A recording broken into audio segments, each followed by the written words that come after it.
嗨，这里是菜鸟老田。夏季是一个危险的季节，一部分人类会突然陷入莫名的狂热，就好像眼前有一个慈爱又和祥的老年胖子，会一边对你微笑，一边夺走你在这个社会的生存资源。你唯一能做的就是顺从他，买下一切。除了那个17块的以撒大包，我每个 DLC 都买的首发，所以你不能买。但是你可以试试踢克侠勋爵的冒险之旅，一款只要33块钱的便宜游戏。我知道名字确实有点长，并且少了小崽子的哀嚎和巧妙伪装的恋童癖，让这个游戏看起来就像是盗版我的世界或者盗版迷你世界。但是在这款游戏里，我们不用矿稿创造世界，我们用它洞穿敌人的头盖骨，一脚把敌人踹到水里，看着他们绝望挣扎，让他们倒地，再把他们扔向正在旋转的巨轮，用他们有余的身体当做最好的武器，不断的让他们互相摔打。你可以尽情释放你的破坏欲。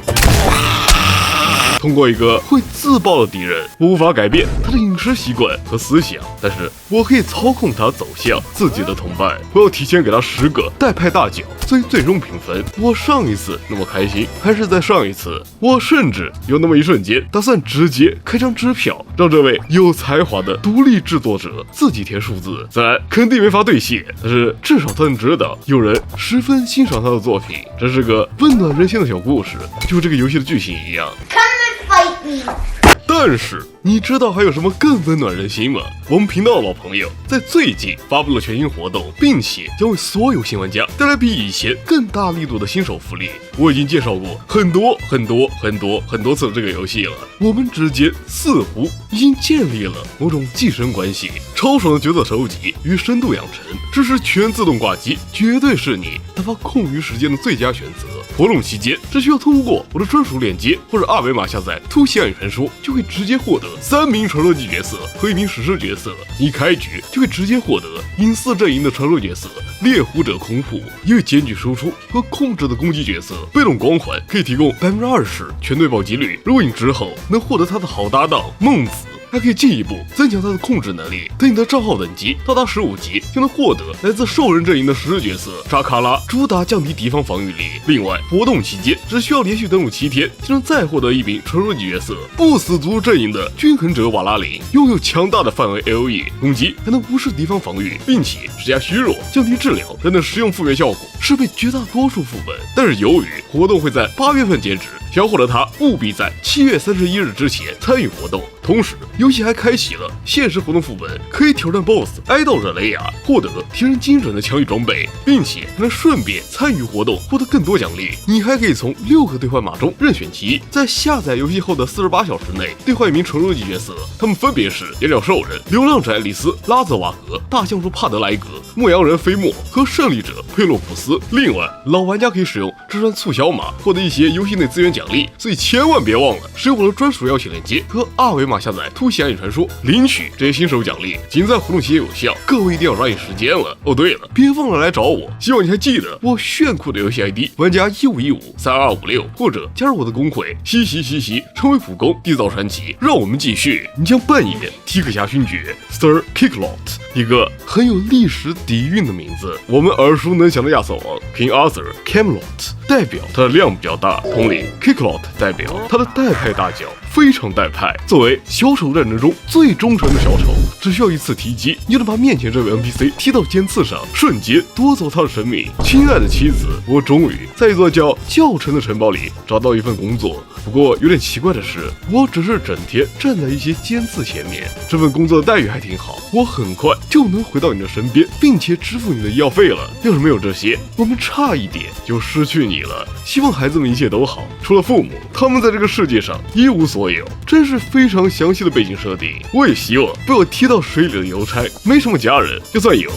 我也只能表示遗憾，一切都是一个意外。尊贵的洛伯里公主向你发来求助信，她被海盗绑架，点名让你前去解救。不用担心，这不是传统英雄救公主的老套路。洛伯里公主她不一样，她不像那些能被同一个反派绑架几10年的弱智公主，她只是一个纯粹的 bitch， 打算把你骗进来杀掉，这样就能报自己父亲的金币。而且你们其实是亲兄妹，你才是王国合法继承人。所以我们的洛伯里公主在意识到这一点以后，打算直接谋高潮篡位。很显然，这是一个向仙人跳复仇的合家欢温馨故事，就像平行世界的最后生还者2，只不过乔尔在见到艾比的第一眼就认出了他，然后一脚把他踹成血雾。虽然当我收获复仇的果实已经是被公主的狱卒踹飞了2次以后，顺带一路上已经杀空了整个国家，所以就算我继位了，我只能去管理我自己，成为有史以来最自律的国王，保持一个健康的人口结构。这真是充满了黑色幽默，但是我至少享受了整个过程。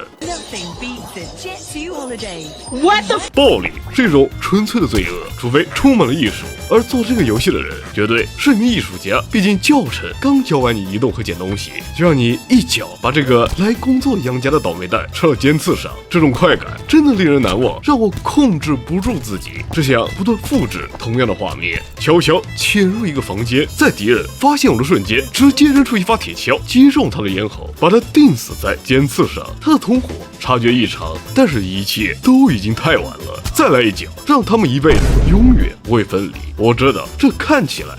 有点过于隐晦，同时又很神圣。尽管在这之前，我已经被他们一遍又一遍的牵人臊子。看到这一幕，之前的尝试完全没有白费。我必须要承认，这个游戏刚开始并没有那么简单。踢克侠勋爵除了会踢人以外，战斗力可能都比不过一只幼年哥布林。路边的海盗都能先用渔网抓住你，再用酒瓶把屎都给你打出来。虽然你有一个4项攻击指示器，你可以劈砍、闪避、弹反，但是你一共要通过16关，每关平均下来最少也有30多个敌人。遵从骑士精神，正面进攻会让这个游戏散发一股老人味儿。不要当扫兴的老东西。老东西，战斗不是简单的技巧对抗，而是重新启用你光滑平整的大脑，利用所有可以利用的环境、道具，甚至房子的角落，偷巧取胜，最好滥用机制，然后你就可以去指导下一步死神来了，实现名利双收。你的体重也可以是一种断头台，楼梯打闹也可以变成送命陷阱，一个不起眼的木桶就能引导敌人自我了断。这在现在游戏业已经是一种潮流，一条平平无奇的鱼能让他们先滑倒，再引发连锁反应。当然，对你也一样。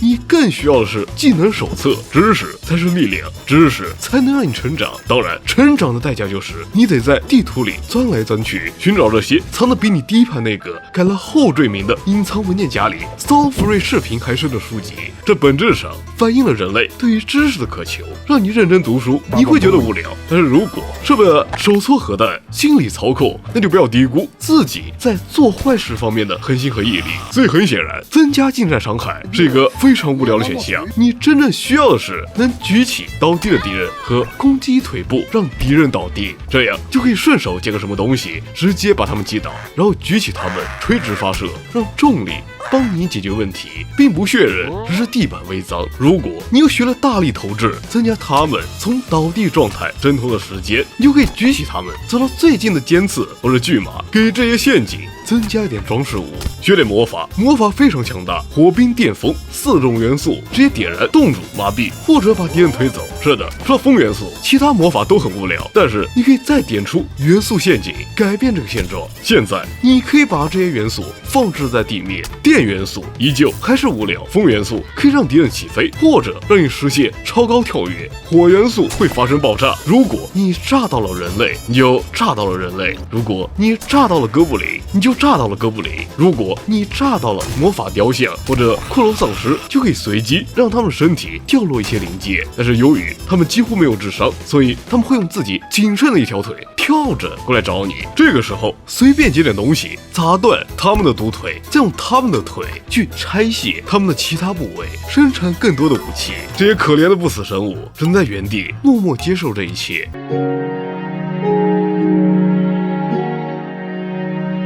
最强的是冰元素，可以直接生成一个冰面，让敌人滑倒。对这群眼里只有你的敌人，无异于对人类男性释放了超玩扭转，因为他们的 AI 只有在向你扔东西，或者在你要和他们骑士对决的时候智商飙升。但是只要你选择逃跑，他们就会不顾一切的追你，丝毫不会在意地面上有什么东西。你要做的就找一个前面就是悬崖的入口，让他们自己滑向深渊。不过我研发了一个全新的应用场景，有点高度，但是足够他们直接跳上来的台阶或者楼梯，放几个冰面，然后原地不动，他们就会不断的跳跃，再不断的摔倒，每次的伤害很低，也许他们可以等冰面融化就能跳上来抓到我。但是你不知道一个人在做坏事的时候到底会多有耐心，所以在他们把自己摔成撒尿牛丸之前，我会不断的生成新的冰面。对一个人来说是折磨，但是对一群人来说那就是更大的折磨，他们的身体会不断的发生碰撞，最后互相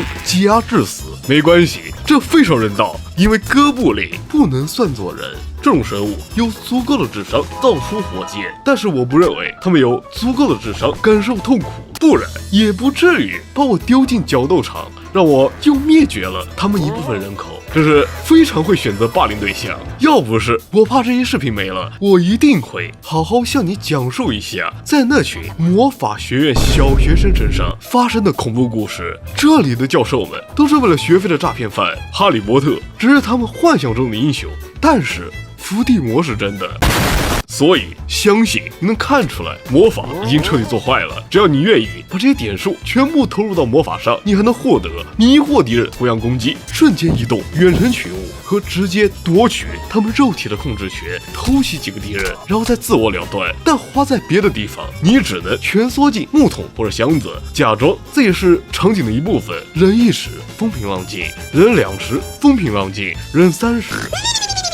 这不是一个挂机游戏，平衡性在这个游戏里完全不存在。但是这是个自由的游戏，就像满载军火的飞机坠毁在了疯人院，你只要别把枪口对准自己胯下，就完全可以自己选择过关方式，研究地图，找到别的入口，保持前行，躲避战斗，直接跑酷打开机关，或者使用你的瞬间移动能力破坏所有封印，完全无视关卡里的50个敌人。只要你能活着到达终点，对任何技能机制的利用全部都是合法行为。说最后一关没有复杂的地图，没有东西要收集，而是恶搞吸血鬼幸存者，用你的所有手段杀死每一波的敌人，然后升级你的带派大小，更强的击腿，更大的范围，踢中后发生爆炸，直到你能打破防护罩，一脚把你的好妹妹踢成血污，为这个合家欢故事画上一个完美的句号。没有任何废话，只为了战斗爽。虽然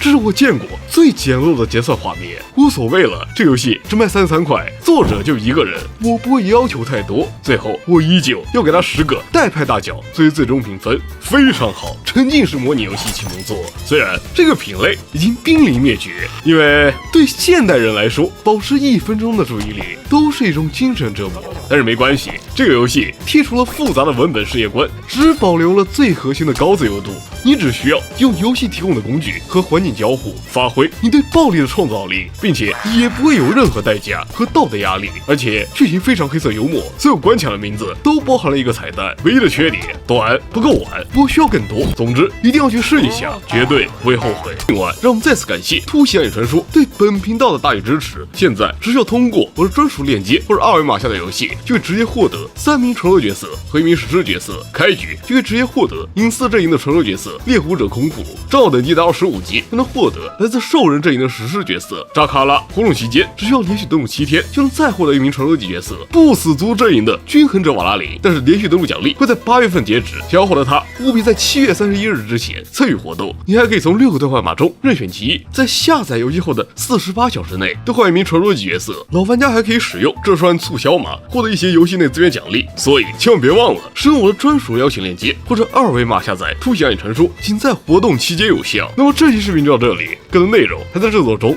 如果喜欢的话记得点个订阅，让我们下次再见。